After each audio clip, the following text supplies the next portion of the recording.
Постоянно раз за разом по-новому перенажимаю принять. Да, спасибо. Спасибо, что Как-то понял. ага, добрый обед, действительно.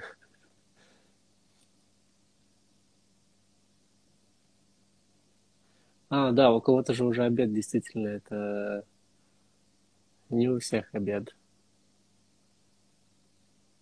Вот. А у вас, кстати, в Якутске который час? У нас вечер. То есть,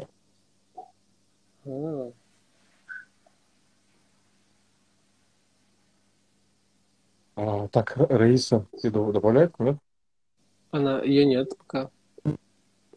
Ну, вот вопрос, да, вот как ты думаешь, заметил ли ты от Кремля в последнее время повышенное внимание к нацменьшинствам, да, и к вопросу колонизации? Если Да, если начали выпускать все больше и больше видео о том, что нужна ли деколонизация, нужна ли федерализация, что делать с коренными народами, как их воспринимать, ощущать и так далее. Вот это происходит у нас, мне кажется, хотя нет, это не впервые, потому что в Советском Союзе, не в Советском Союзе, а когда из Российской империи становился Советский Союз, был подъем национальных меньшинств и коренных народов, через которых, в том числе, большевики осуществляли свою революцию, а потом резко начали давить их всех. То есть, например, на Кавказе у нас образовалась Горская республика, которая включала в себя 5 республик местных, и ее признавали даже там Германия, Австро-Венгрия, то есть несколько, Османская империя и несколько других, около 19 стран, по-моему. В том числе часть из них, половина из них была европейские страны. То есть это имело такой подъем, и сейчас, я полагаю, у них есть действительно такое внимание, и я ощущаю, что есть такое внимание из-за того, что они не хотят повторения сценария, не хотят, на самом деле, развала России. Их устраивает то унитарное, фактически унитарное российское государство. Ну, я не понимаю, почему оно называется Российской Федерацией.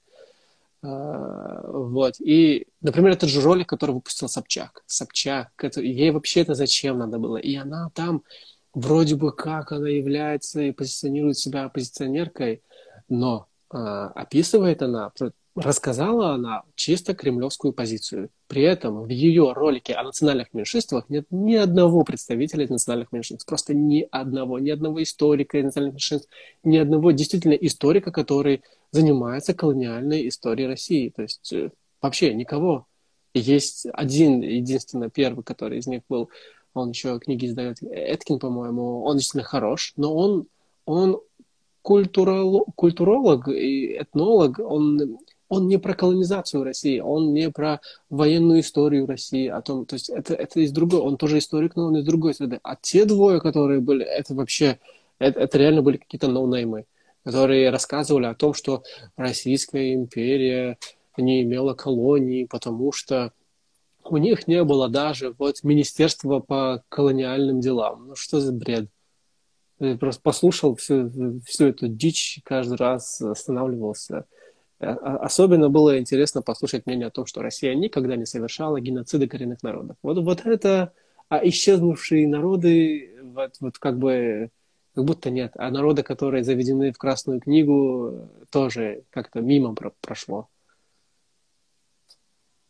ну да, и к нам вот особенно вот в последнее время усиленное внимание, да, и даже наш патриарх Кирилл, его высочество, можно ли так его назвать, да, он сказал, что лично сказал, что хорошо, что процесс союза с Якутией прошел мирно, хорошо, что никакой колонизации не было, и никого не убили, всё прошло мирно.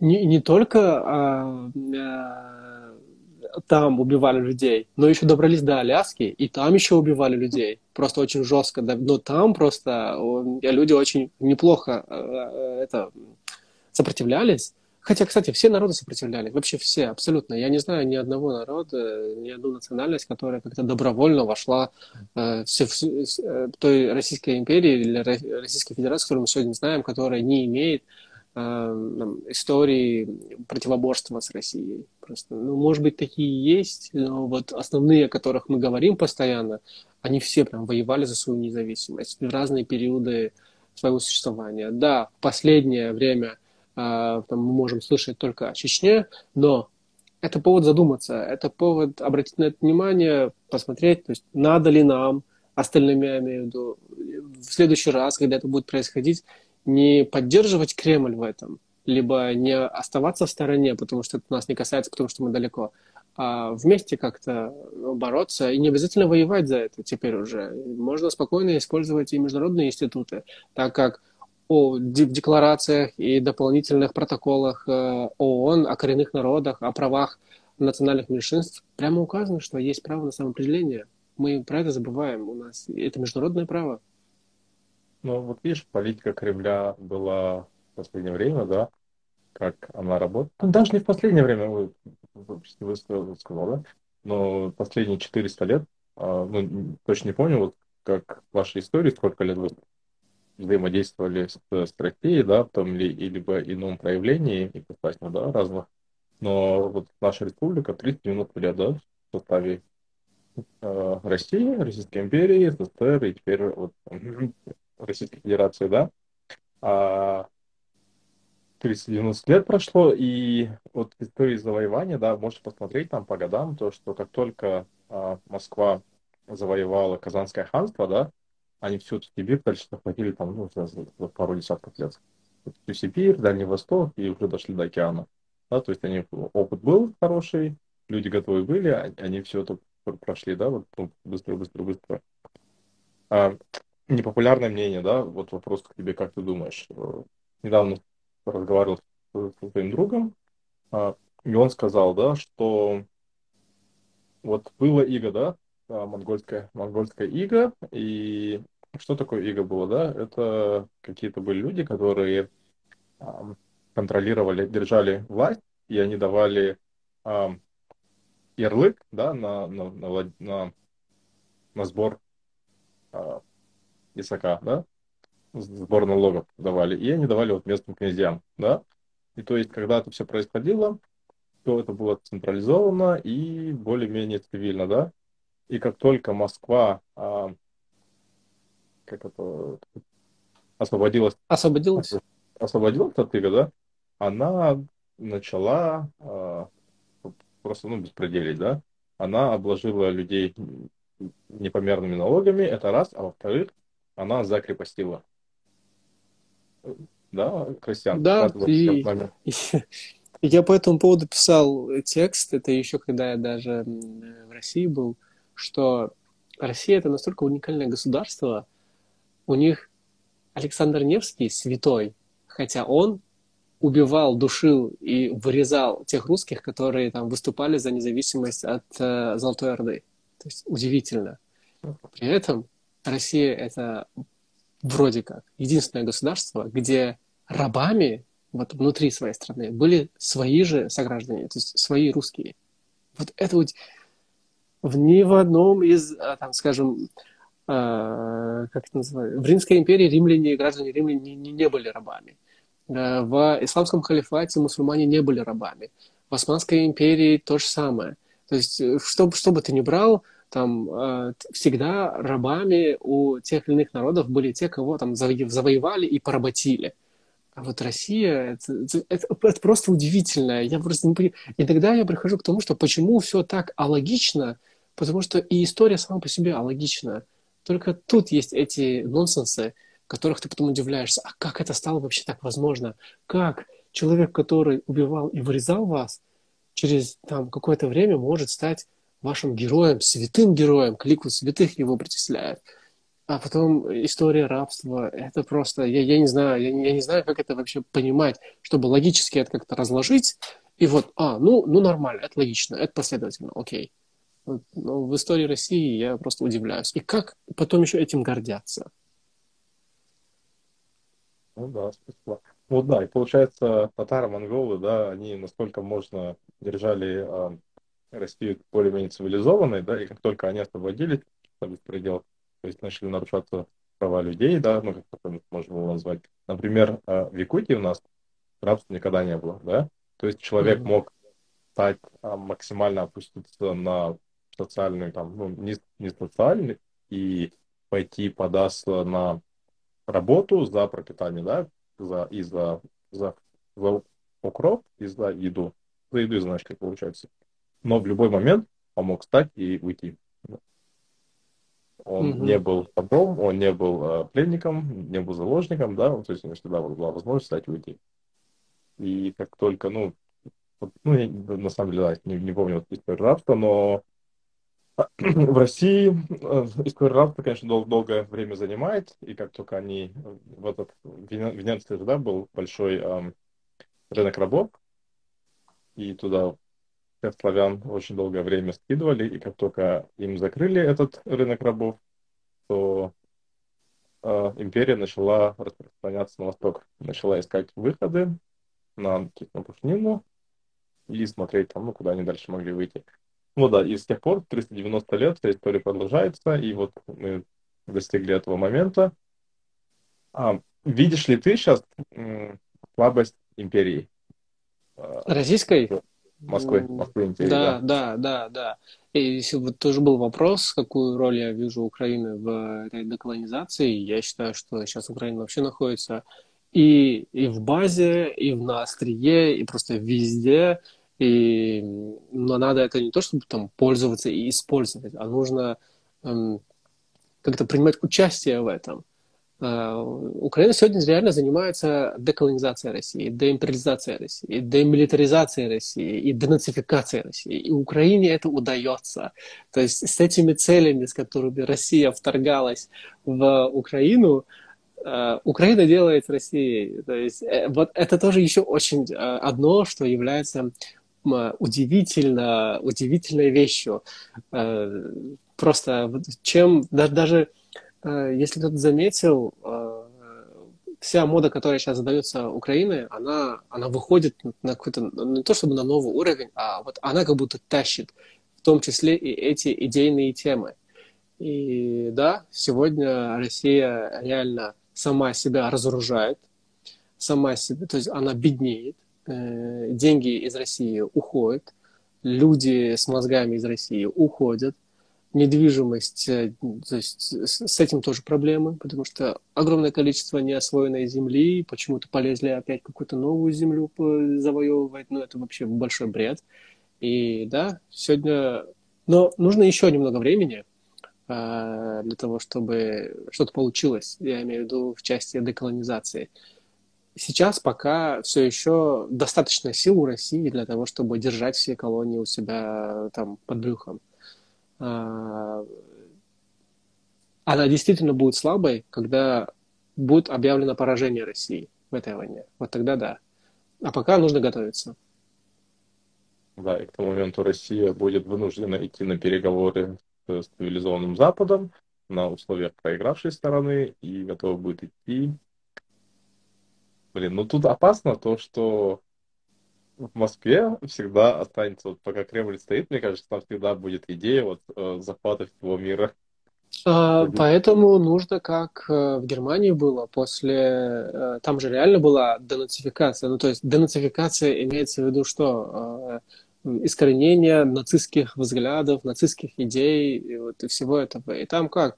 То есть, в стране была гуманитарная катастрофа, люди в любом случае должны были получать гуманитарную еду, а перед тем, как ее получить, они должны были просмотреть фильм.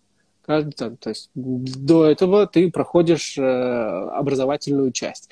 То же самое нужно будет делать и с народом России. То есть показывать им. Вот это, их же образовывали к тому, что вот это святая обязанность расширять Русь, чтобы Русь была шире, глубже, выше и так далее, и так далее. А до них надо донести, что нет, обычные люди.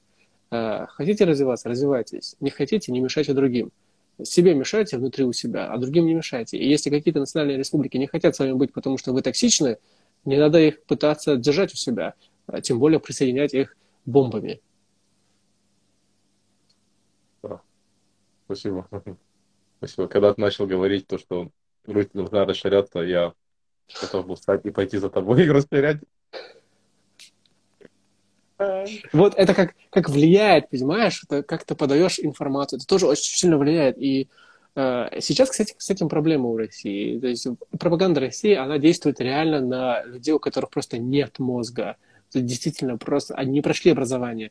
И я теперь понимаю, почему Россия никогда не была заинтересована в том, чтобы э, увеличивать качество, то есть улучшать качество образования людям. Потому что люди, если резко станут умными, они не будут следовать за таким тембром, где мы пойдем за победу и за нашу славу ради предков и будущих наших сыновей и дочерей. Вот, чтобы никто не следовал за этими дешевыми выкриками и лозунгами. Да, парадокс, да.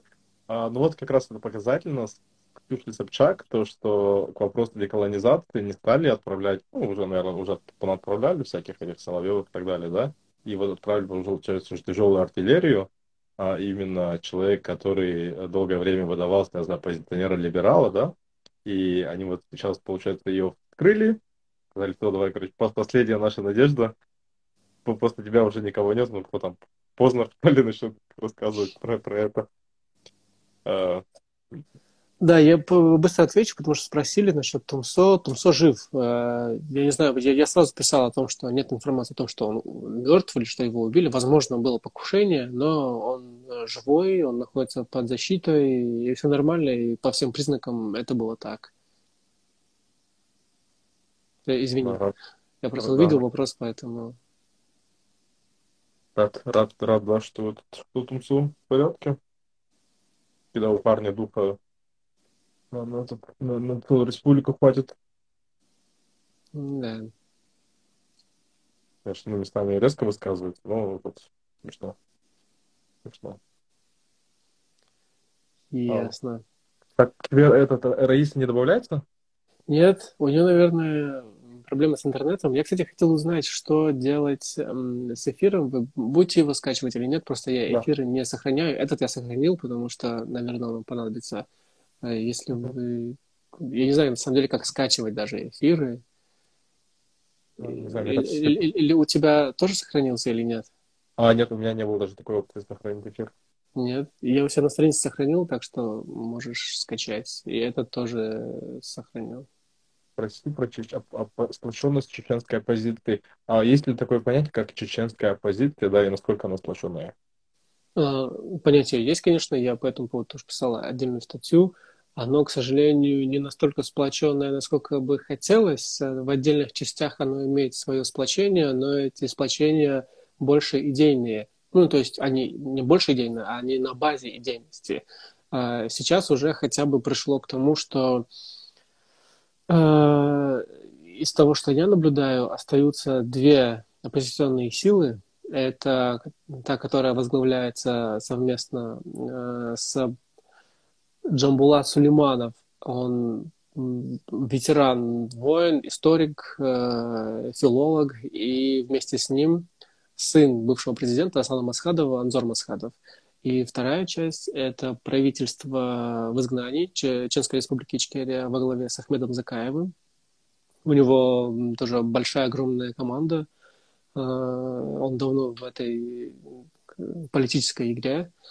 Плюс есть еще президиум и парламент, но они ничего не делают, вообще просто ноль. Просто ничего не происходит у них вообще, я даже их не вижу, не слышу. Но вот эти две основные силы, они действительно, за ними есть последователи, есть люди. Если они помирятся, а они раньше были вместе, то в целом вся оппозиция будет уже единой и дышать одними легкими. Но посмотрим, как это будет. Но в целом, на самом деле, в борьбе за, так скажем, независимость и за свои идеи это не мешает, потому что идейно все к одному и тому же идут. Там вопросы больше о том, кто будет представлять, кто будет главный, кто будет второй, как это будет и будущее. Деление только, разница взгляда только в этом. А история о том, что Чечня должна быть независимой и что мы идем к этому, тут ни у кого никаких сомнений и вопросов нет. В Ну этом да, все едины. я думаю, все это понимают, кроме тех, кто сидит в Кремле. Как они могут... Сколько ваш народ уже определяет в Москве, и сколько вы ведете с ними войну? Это всегда. Мы никогда не хотели присоединения, никогда не присоединяли добровольно. в период кавказская колонизация, Кавказская война России является самой длинной, официально самой длинной, а неофициально вообще просто перманентно, постоянно это происходит. Официально число лет, которые Россия вела Кавказскую войну, это 63 или 65 лет. Это просто огромное количество. То есть у России никогда ни одной войны такой долгой не было. А неофициально это еще больше. То есть там 170, по-моему, доходит. И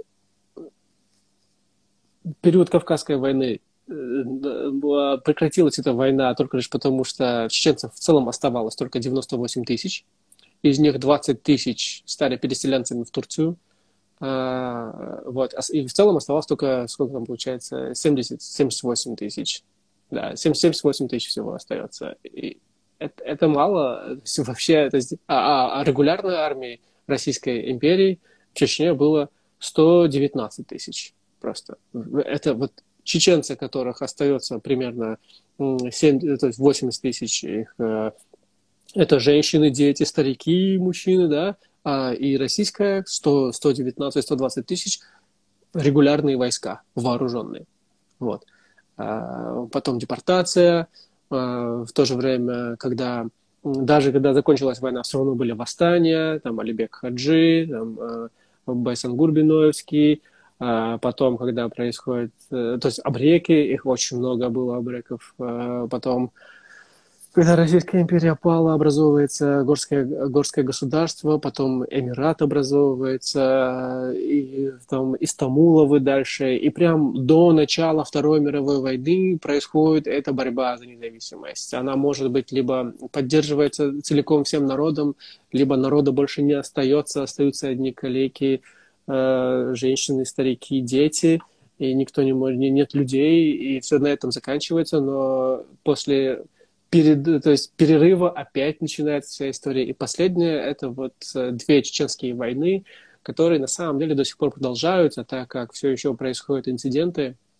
И сейчас она больше немного такая информационная, но с той же идеей. Потому что, как я уже сказал, есть около 500 тысяч людей, чеченцев, которые вынужденно уехали и хотят вернуться. Но они не могут вернуться, потому что их дома преследуют.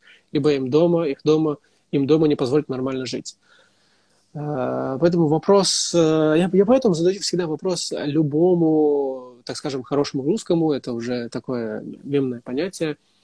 Если он против Путина и против войны, то он должен быть еще и за независимость Чечни. Если на вопросе Чечни он ломается, значит, какой-то подделка, бракованный оппозиционер.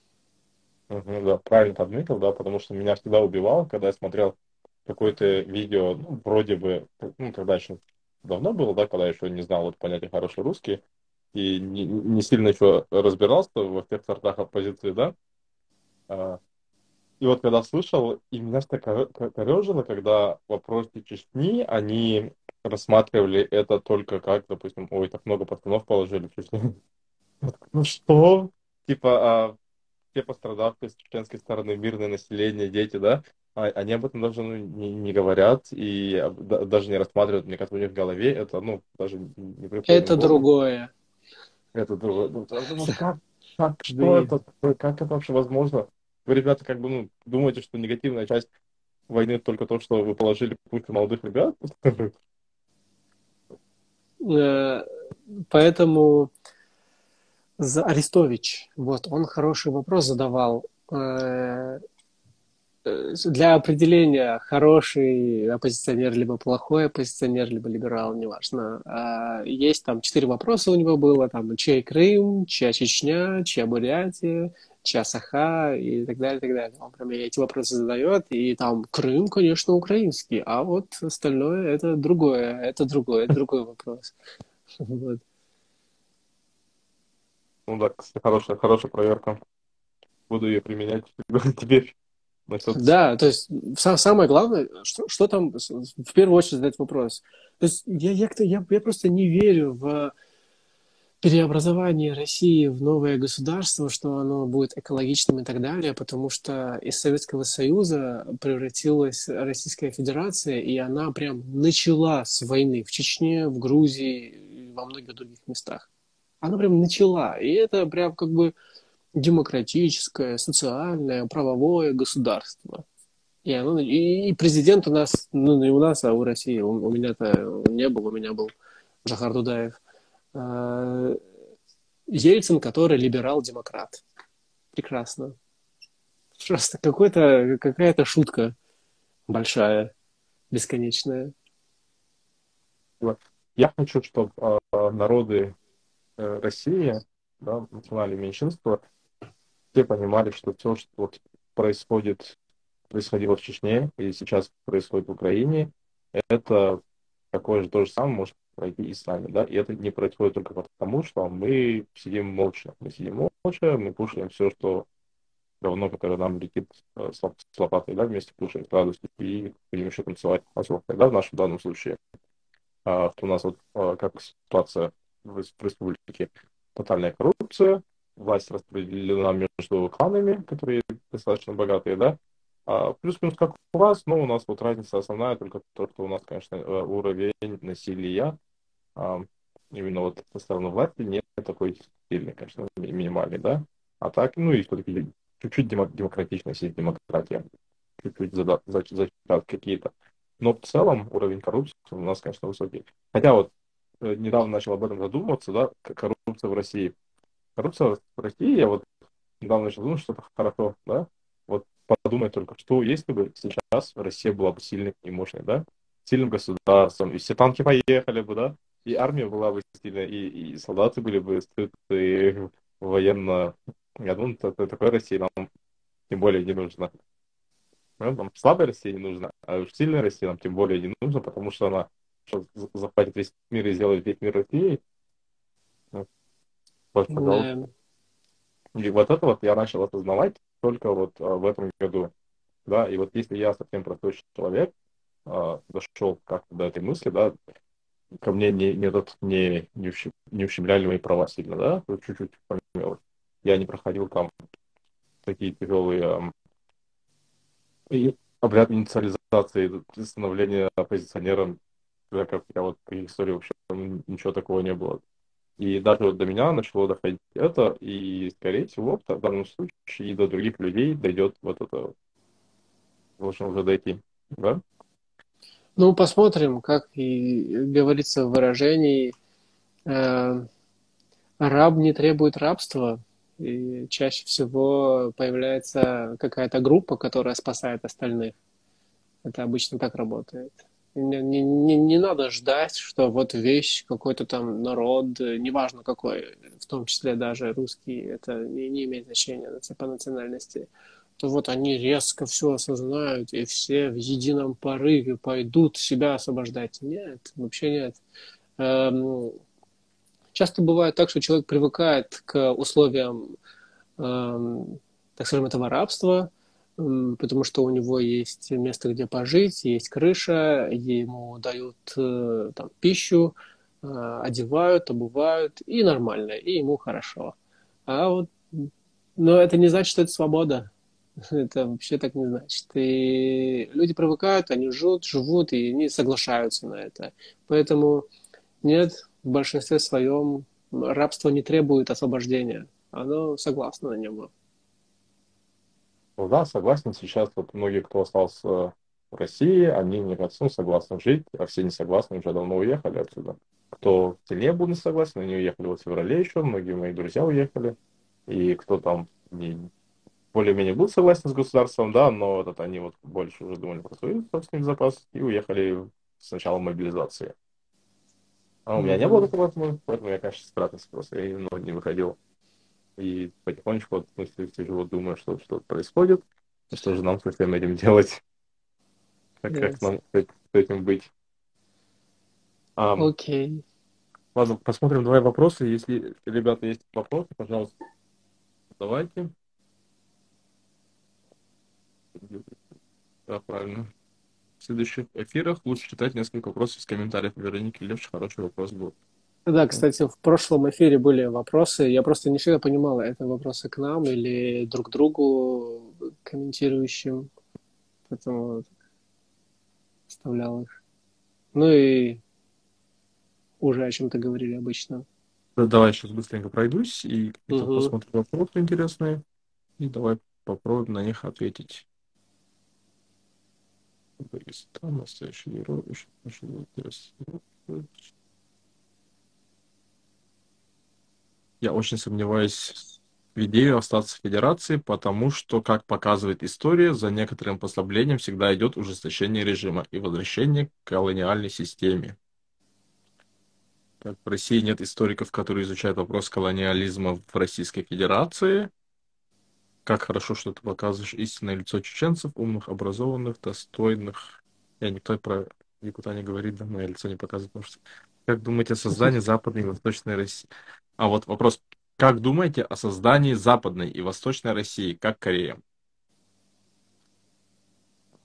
Даже не знаю. Опять же, смотря как понимать, что такое Россия, ну, то есть где начинаются и заканчиваются границы России.